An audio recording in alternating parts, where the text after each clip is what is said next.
Hello everyone, welcome to exam on. So guys, आज हम बहुत ही important topic production engineering machining के टॉपिक से देखेंगे, that is Taylor's tool life equations. जी हाँ गाइस, ये टॉपिक बहुत ही इंपॉर्टेंट है। चाहे आप किसी भी कॉम्पिटेटिव एग्जामिनेशंस की बात करें, वहां पर यहाँ से theoretical as well as numerical questions भी बनता है।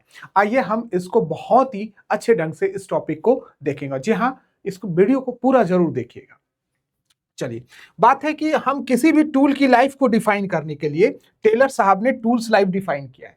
उसके लिए किसी भी टूल को एक्चुअली कितने प्रोसेस पैरामीटर, अगर हम बात करें कि सर प्रोसेस पैरामीटर क्या है, प्रोसेस पैरामीटर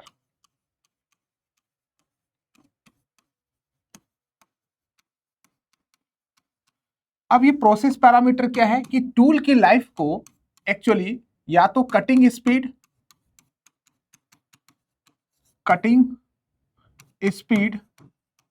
दैट इज भी फीड, जिसको हम एफ से लिखेंगे, या depth of cut. Depth of cut, ये तीन अफेक्ट कर रहा था, या cutting speed, feed and depth of cut. किसी भी टूल की लाइफ एक्चुअली डिफाइन किया है टेलर साहब ने, दैट इज जो प्रोसेस पैरामीटर्स है टूल की लाइफ को अफेक्ट करता है, वो या तो कटिंग स्पीड कर रहा होता है, या तो फीड कर रहा होता है, या तो डेप्थ ऑफ कट कर रहा होता है। तो टेलर साहब ने जो अजूम किया, टेलर साहब ने जो देखा कि सबसे ज्यादा जो टूल लाइफ को अफेक्ट कर रहा था वो था कटिंग स्पीड। तो टेलर ने मान लिया, अजूम कर लिया अपने इक्वेशंस को ड्राइव करने के लिए कि हम कटिंग स्पीड को इंक्लूड करेंगे कैलकुलेशंस ऑफ टूल लाइफ, और बाकी को नेग्लेक्ट कर दिया, that is feed and depth of cut को नेग्लेक्ट कर दिया। तब आके इन्होंने दिया Taylor's equations, Taylor's tool life equation.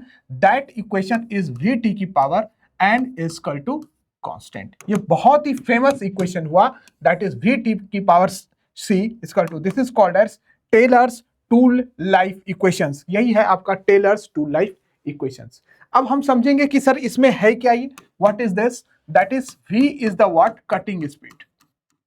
v आपका क्या है, कटिंग स्पीड था इन्होंने।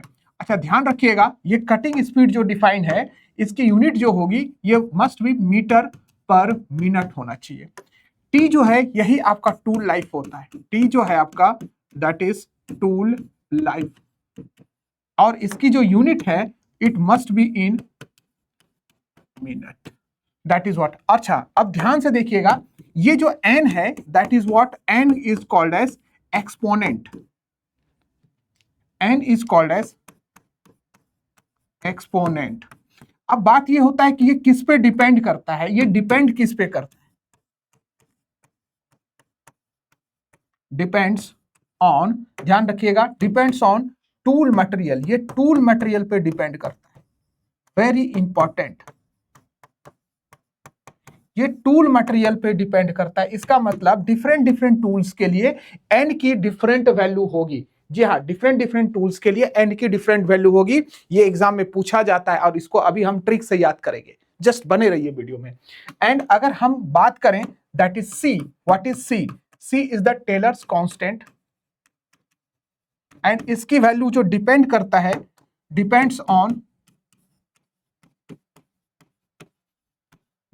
ऑन ये किस पे डिपेंड्स कर रहा होता है सर, टूल लाइफ पे, तो टूल मटेरियल पे, ये टूल मटेरियल पे डिपेंड कर ही रहा होता है, दैट इज, और किस पे डिपेंड कर रहा होता है, cutting condition,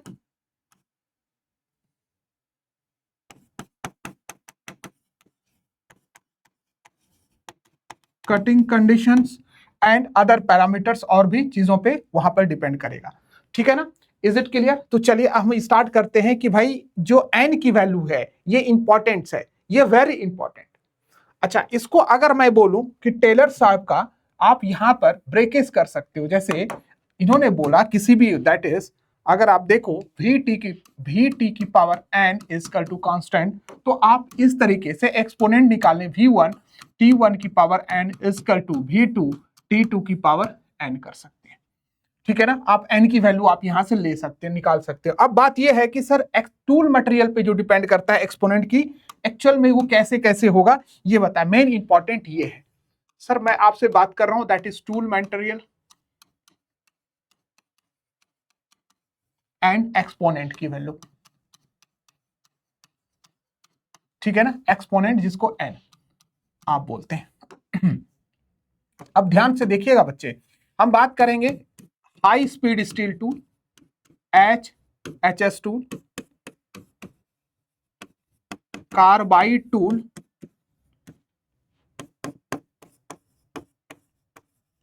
ceramic tool and या तो डायमंड का टूल, ये ज्यादा कॉस्टली तो इसके स्ट्रेंथ के बराबर, क्यूबिक बोरॉन नाइट्राइट टूल, ठीक है ना, ये होगा।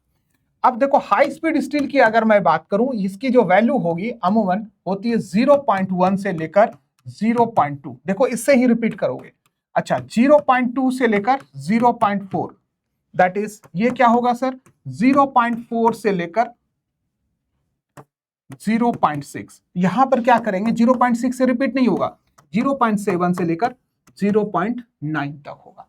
कैसे होगा, HSS टूल 0.1 से लेकर 0.2, कार्बाइड 0.2 से 0.4, 0.4 से 0.6, बस यहां पर 0.7 से 0.9 होगा, याद रखिएगा इन चीजों का।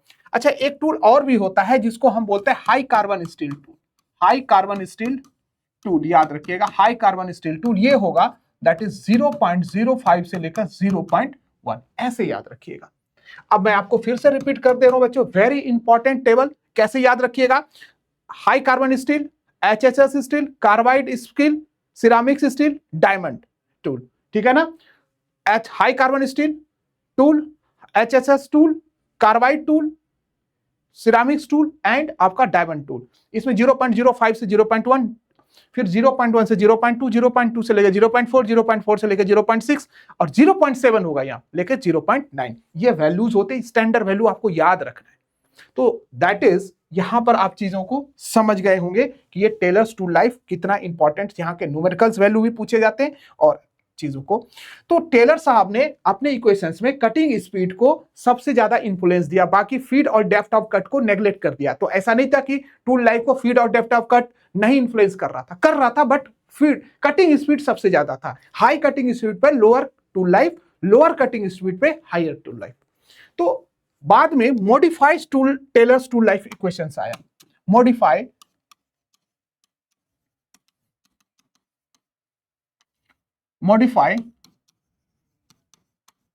टेलर्स टूल लाइफ इक्वेशन आया। इस इक्वेशन में जो नेग्लेक्ट कर दिया था इन्होंने किसको, feed and depth of cut को, वो क्या कर दिया, वापस से कंक्लूड कर लिया गया। तो यही था, आप समझ सकते हैं, दैट इज व्हाट, भी तो आप जानते हैं कटिंग स्पीड, इसकी mm मीटर पर मिनट एंड आपका फीड, F जो है फीड ये होगा mm पर रिवॉल्यूशन एंड D जो है depth of cut and T is the tool life, T is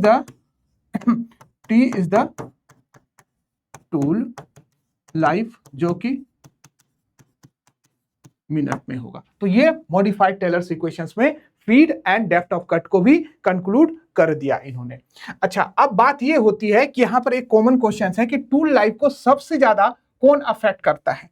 तो ध्यान रखिएगा सबसे ज्यादा जो टूल लाइफ अफेक्टिंग ऑर्डर, ये भी क्वेश्चन है, टूल लाइफ अफेक्टिंग ऑर्डर, सबसे ज्यादा टूल लाइफ को जो अफेक्ट कर रहा होता है सर वो करता है कटिंग स्पीड, फिर उसके बाद सबसे कम फीड एंड लास्ट सबसे लिस्ट डेप्थ ऑफ कट कर रहा होता है। तो उम्मीद है आपको इस 10 मिनट के शो में बहुत ज्यादा टूल लाइफ की कंप्लीट नॉलेज मिल गई। यहां से थ्योरेटिकल क्वेश्चंस भी मिलते हैं, यहां से न्यूमेरिकल क्वेश्चंस भी देखने को मिलता है। उम्मीद है आपको ये जो टेबल है याद रखने में मदद होगी, जिस ट्रिक से मैंने पढ़ाया उसी ट्रिक से आप इसको याद करिएगा तो आपको बेटर याद हो जाएगा, क्वेश्चन सॉल्व करिएगा।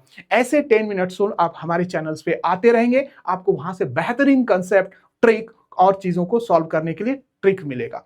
तो इसके लिए आपको चैनल्स पे सब्सक्राइब करना होगा, अगर नए पे हैं चैनल को जरूर सब्सक्राइब कीजिए और वीडियो को लाइक कीजिएगा। तो मिलेंगे नेक्स्ट वीडियो के साथ कुछ नए कंसेप्ट के लिए। सो फिलहाल के लिए thank you and bye bye.